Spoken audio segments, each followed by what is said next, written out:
Hey, good morning, everybody. Thanks for tuning in.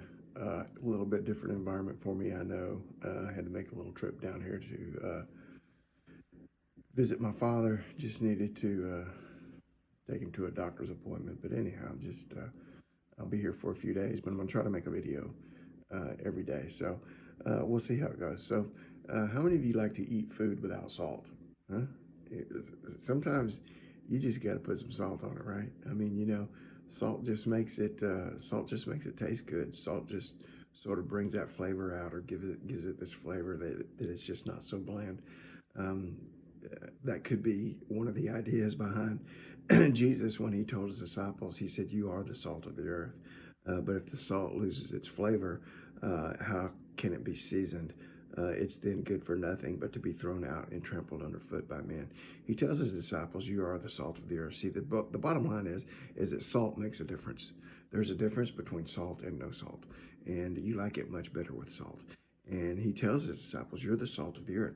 You make a difference in this world. You make a difference in the lives of people. By the way you act, you make a difference. By the way you act, life is better. By the way you live, because you live for Christ, this world becomes better. You make a difference, and you have an influence in this world and in the life of the people around you." He doesn't say go out and be salt. He says you are the salt. He says you are the salt of the earth. Um, he says, in fact, if the salt loses its ability to season something, it's not good for anything. You might as well throw it down the street and walk on it. Is if we're saltless, we're not good for anything. So we are the salt of the earth. I can remember we used to eat a lot of fried fish. I still do love fried fish. We still eat a lot of fried fish. But I can remember one time as a kid eating fried fish, and I think my grandmother had got put a little bit too much salt in it. I mean, it was extra salty, right? Right. I can remember waking up in the middle of the night and I just needed something to drink, man. I was so thirsty, and it was that salt that had been in the corn batter on that cornmeal batter on that fish. The salt that she had put in there too much, it made me thirsty. You see, that's another thing about salt. It makes people thirsty.